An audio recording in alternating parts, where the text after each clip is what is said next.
और मतलब फॉलो पहले मैं करती थी, बहुत ज़्यादा बचपन से करती थी। मैं बचपन में मतलब जब मैं 6 से 7 साल की थी, तब मैंने कुरान पढ़ लिया था, मिलादों में हुँ, जाती थी, सब कुछ करती थी। बट जब बड़ी हुई, समझदार हुई और जब ये सब देखती थी मैं कि आए दिन बॉम्ब फट रहे हैं, लोग एक-दूसरे को मारने पे पड़े हुए हैं और हर मुस्लिम ही क्यों एक आतंकवादी निकल कर आता है? आखिर ऐसा हुँ। क्यों है? ज़ैनब जी, जी, मोमिना हैं ज़ैनब जी? जी, ओके, नमाज़ें पढ़ती हैं? नहीं। नहीं पढ़ती, ऐसी कैसी मोमिना है आप जो नमाज़ें ऐसा कौन करता है? एक्चुअली कुरान पढ़ लिया है मैंने। हाँ, ओके। इसलिए नहीं करती हूँ कुछ भी। तो कुरान पढ़ने से तो उल्टा अल्लाह उसमें कुरान की एक आयत है, हमारे एडम साहब भी आ गए, वेलकम एडम साहब। वो अभी वो आयत भी पेश कर देंगे, मुझे आयत नंबर याद नहीं है। अल्लाह तो कहता है कि अल्लाह के ज़िक्र से दिलों को इत्मीनान हासिल होता है।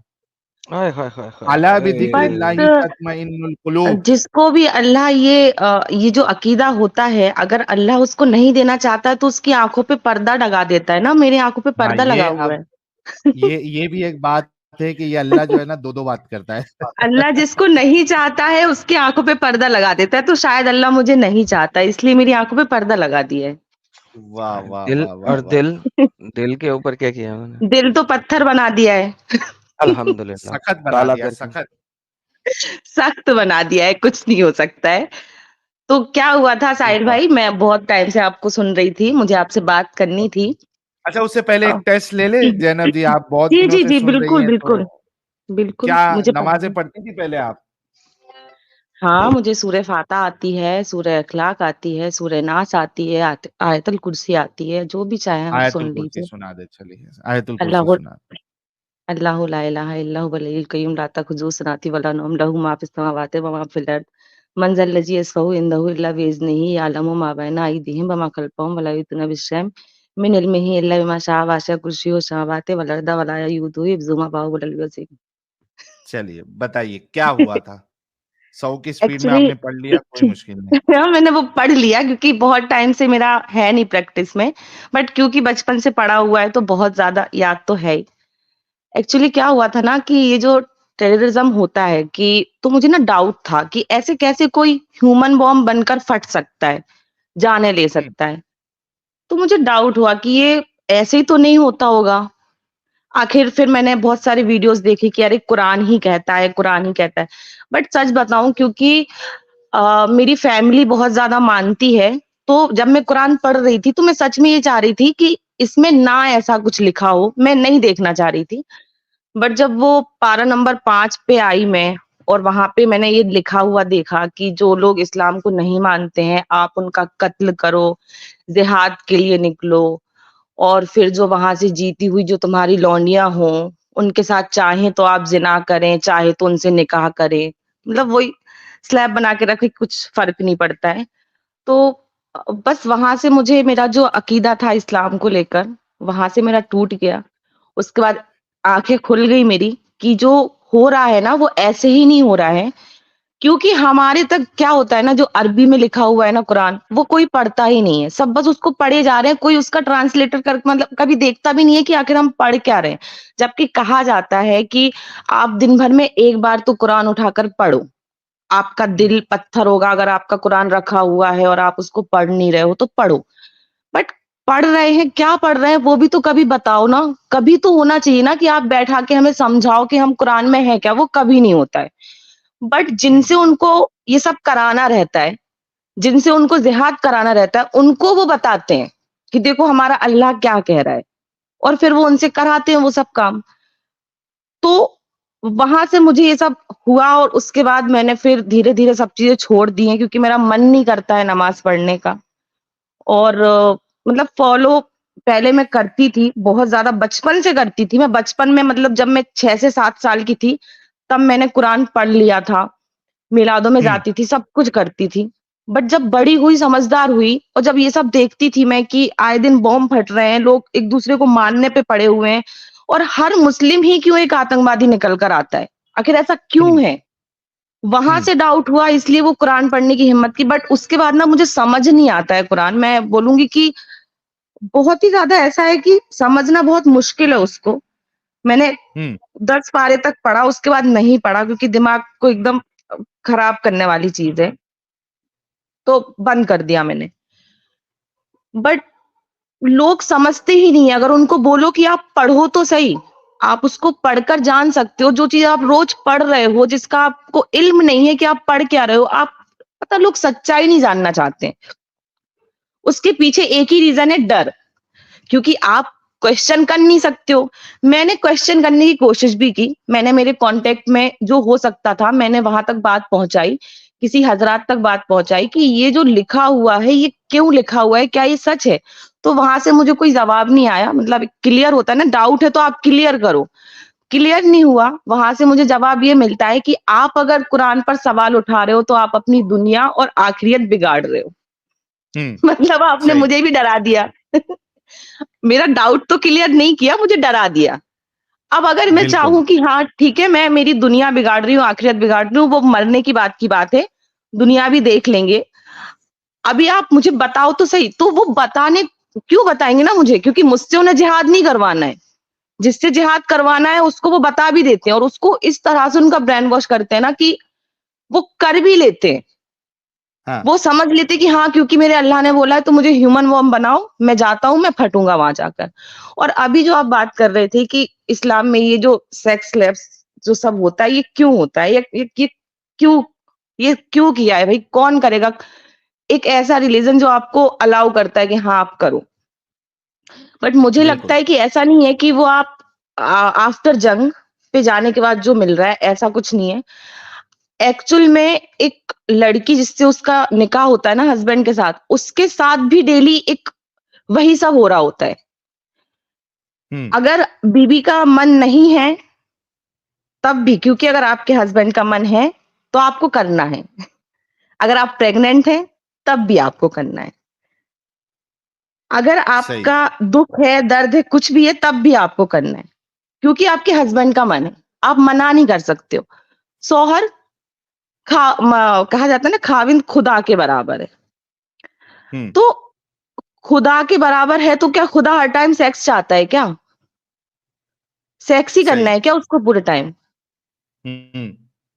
और मेरे को एक रीजन और समझ में आता है, जैसे कि मैंने देखा कि जैसे प्रेगनेंसी का जब टाइम होता है ना, तो किसी और रिलीजन में प्रेगनेंसी के टाइम पर जो जैसे 1-2 मंथ के बाद जब वो हैवी पीरियड चलता है, जो वो टाइम होता है कि सेकंड मंथ से थर्ड मंथ से 9 मंथ तक, उस टाइम पर बहुत सारे रिलीजन में ऐसा है कि आप सेक्स मत करो।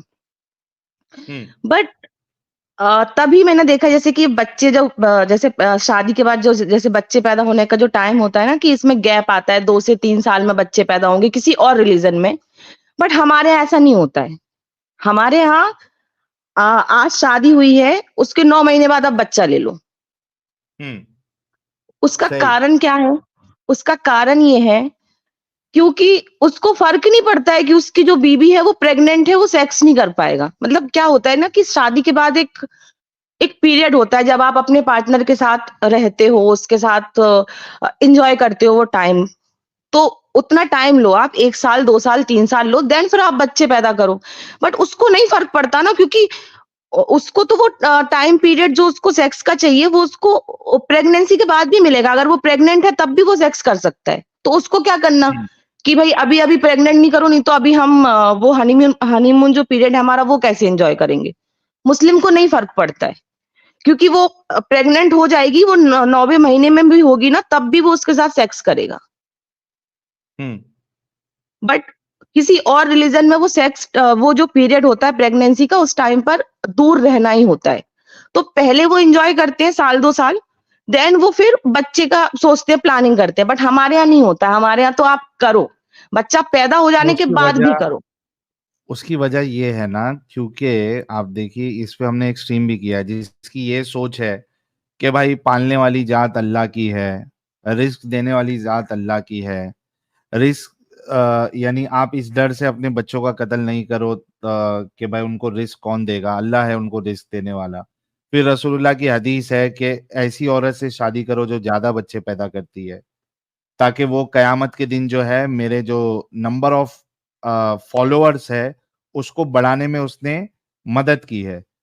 जब आपकी सोच यानी इस्लाम आपको इस तरीके की सोच देगा, तो ज़ाहिर-सी बात है कि शादी होते साथ ही आपको बच्चा जो है पहले साल साल में ही नज़र आ जाता है।